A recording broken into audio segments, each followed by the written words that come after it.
Selamat datang ke program E-Belajar Sains Tingkatan 4, Bab 5, Genetik. Assalamualaikum dan salam sejahtera.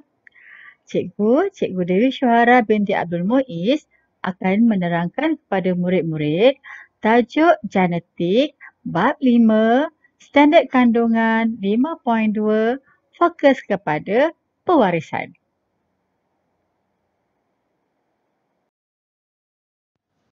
Dalam tajuk ini, standard pembelajaran yang perlu kita tumpukan adalah menerangkan pewarisan dalam manusia dan berkomunikasi tentang mekanisme pewarisan. Manakala objektif pembelajaran yang perlu murid-murid kuasai adalah murid boleh mengenal pasti istilah gen, alel dominan dan alel resesif. Dan murid juga boleh berkomunikasi tentang mekanisme pewarisan.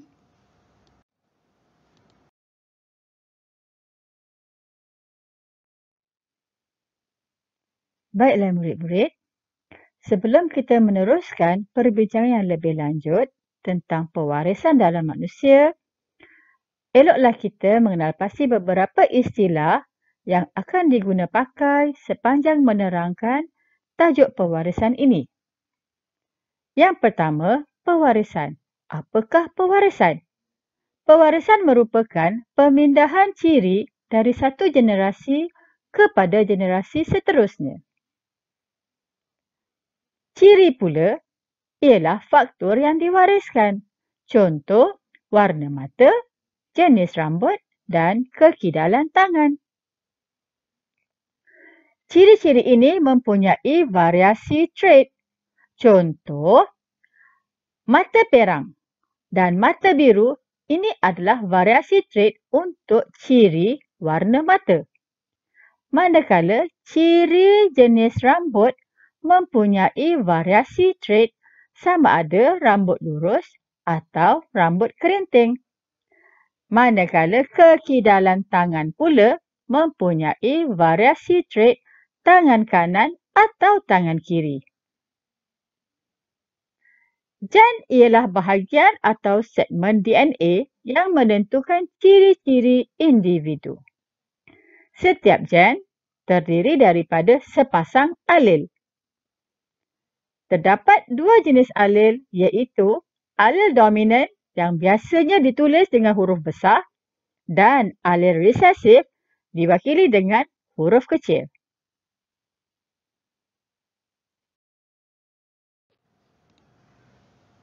Gambar rajah ini menunjukkan kedudukan gen dalam kromosom. Perhatikan kromosom homolog yang ditunjukkan di sini.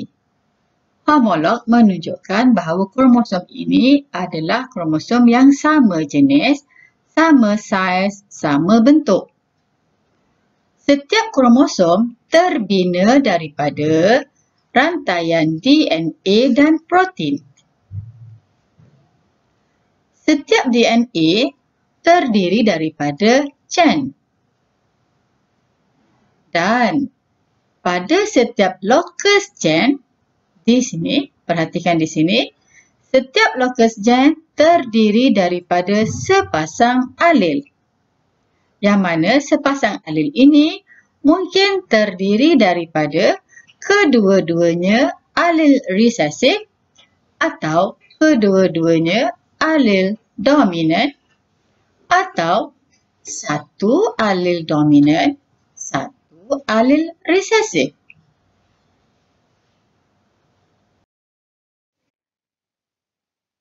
Apakah alel dominan? Alel dominan adalah alel yang akan menunjukkan trait yang dikawal olehnya apabila berpasangan dengan alel dominan atau alel resesif. Contohnya, trait tinggi. Trait tinggi ini akan kelihatan apabila pasangan alelnya terdiri daripada kedua-duanya alel dominan atau salah satunya alel dominan, iaitu sama ada T besar atau T besar T kecil. Manakala alel resesif pula hanya akan menunjukkan trait yang dikawal olehnya apabila berpasangan sesama resesif sahaja. Contohnya, trait kerdil. Trait kerdil ini hanya akan dapat dilihat apabila kehadiran alel resesif iaitu T kecil, T kecil. Genotip pula adalah pasangan alel sesuatu ciri. Contoh genotip adalah homozygot dominant, iaitu alel yang terdiri daripada pasangan alel dominan T besar, R besar atau B besar. Homozygot resesif adalah alel yang terdiri daripada kedua-duanya alel resesif, T kecil, R kecil atau B kecil. Manakala genotip heterozygot pula adalah pasangan alel yang terdiri daripada satu alel dominan dan satu alel resesif. Fenotip pula adalah ciri-ciri fizikal yang dizahirkan daripada pasangan genotip.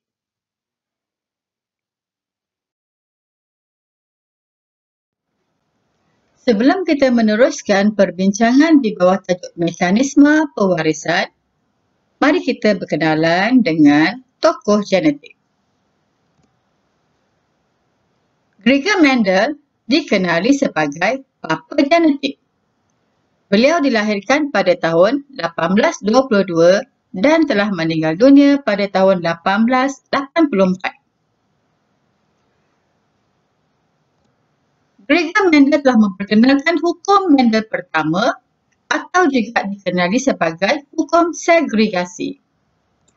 Menurut hukum ini, ciri sesuatu organisme dikawal oleh sepasang alel dan hanya satu alel sahaja daripada pasangan alel ini akan diwariskan pada gamet.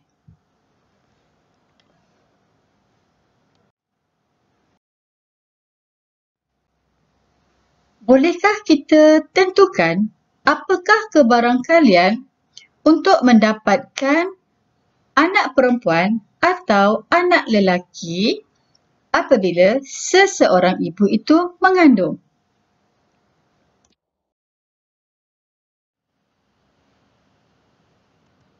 Mari kita perhatikan raja skema penentuan jantina anak. Fenotip induk iaitu lelaki, bapa dan perempuan, ibu, membawa genotip induk untuk lelaki 44 dan XY, manakala untuk ibu 44 dan XX. Bapa dan ibu akan mengeluarkan gamet iaitu gamet jantan sperma membawa 22 dan X atau 22 dan Y. Manakala ibu pula akan mengeluarkan gamet ovum yang akan membawa 22 dan X atau 22 dan X. Persenyawaan antara sperma dan ovum akan menghasilkan genotip anak sama ada 44 dan XX atau 44 dan XX atau 44 dan XY ataupun 44 dan XY. Maksudnya, fenotip anak-anak yang akan dilahirkan mungkin terdiri daripada 2 perempuan dan 2 lelaki. Bersamaan dengan kebarangkalian perempuan dan lelaki 1:1. Ini membawa maksud bahawa Setiap kali ibu mengandung, kebarangkalian untuk beliau melahirkan anak perempuan atau anak lelaki adalah 50%, 50%.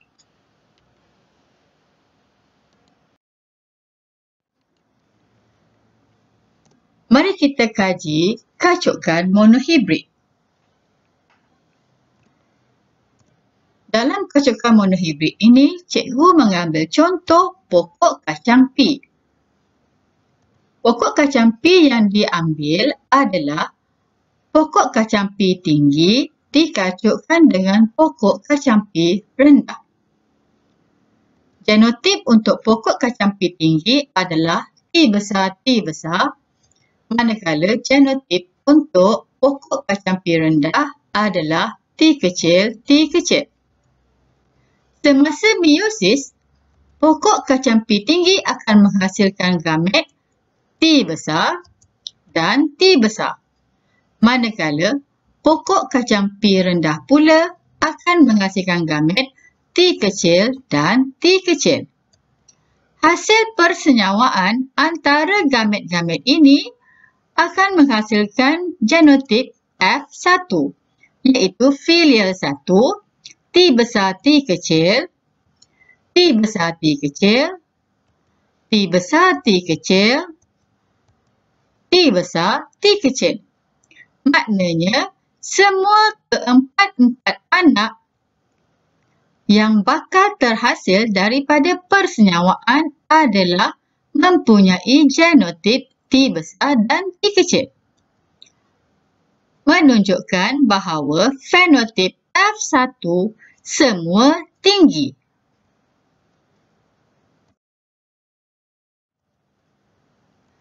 Bagaimana pula jika pokok kacang pea daripada generasi F1 tadi dikacukkan sesama sendiri? Iaitu pokok kacang pea tinggi T besar T kecil dikacukkan dengan pokok kacang pea tinggi juga yang mempunyai genotip T besar dan T kecil. Proses meiosis menghasilkan gamet T besar, T kecil, T besar dan T kecil. Hasil persenyawaan antara gamet-gamet akan menghasilkan genotip F2, iaitu genotip filial 2. Genotip F2 akan terdiri daripada T besar T besar, T besar T kecil, T besar T kecil, T kecil T kecil. Maksudnya, fenotip F2 akan terdiri daripada 3 anak tinggi dan 1 anak rendah, iaitu 3:1.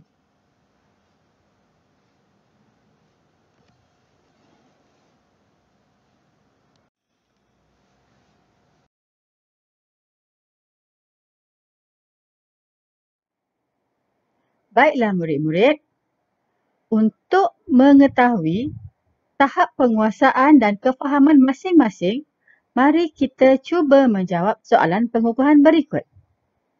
Encik Rizal berkahwin dengan Puan Aminah dan kedua-dua mereka adalah tinggi. Rajah di bawah menunjukkan kacukan silang antara mereka. Okey, perhatikan gambar rajah yang tertera pada skrin. Sila isikan ruang kosong untuk gamet, tentukan genotip anak yang terhasil dan kenal pastikan fenotip anak P, Q, R dan S. Bolehkah murid-murid mengisi ruang jawapan berikut?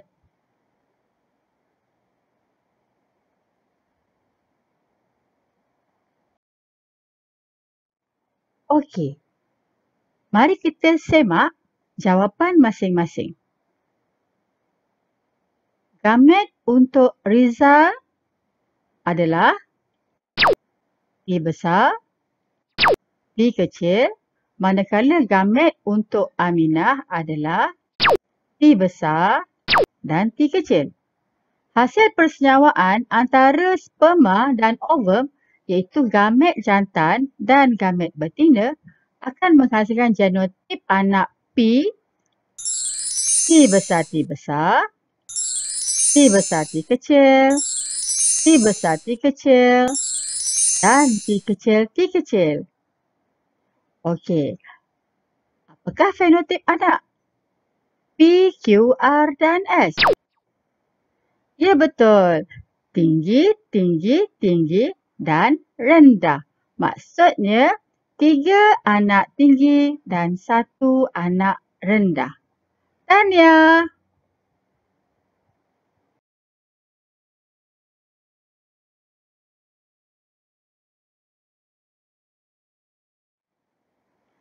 Baiklah, sekarang kita teruskan dengan menjawab soalan B, C dan D. Soalan B. Apakah kebarangkalian mereka untuk mendapatkan anak yang tinggi dan rendah? Jika anak mereka yang rendah ini berkahwin dengan seorang yang tinggi homozygot, apakah kebarangkalian pasangan ini mendapat anak yang tinggi?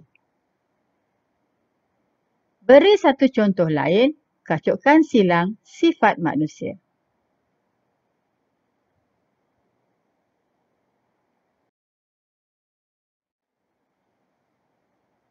Mari kita semak jawapan murid-murid sama tak dengan jawapan cikgu.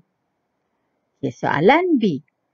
Apakah kebarangkalian mereka untuk mendapat anak yang tinggi dan rendah? Jawapannya adalah tinggi 75%, rendah 25%. Tahniah pada yang betul. Soalan C. Jika anak mereka yang rendah ini berkahwin dengan seorang yang tinggi homozygot, apakah kebarangkalian pasangan ini mendapat anak yang tinggi? Jawapannya adalah ya betul, 100% tinggi. Tahniah. Okey, soalan terakhir. Beri satu contoh lain, kacukkan silang sifat manusia. Jawapan cikgu adalah warna anak mata. Okey, tahniah pada yang betul menjawab. Untuk soalan D ini, ada banyak pilihan jawapan sebenarnya. Murid-murid boleh meletakkan jawapan sama ada lekapan cuping telinga, kekidalan tangan, ataupun jenis rambut, ataupun apa saja sifat yang ada pada manusia.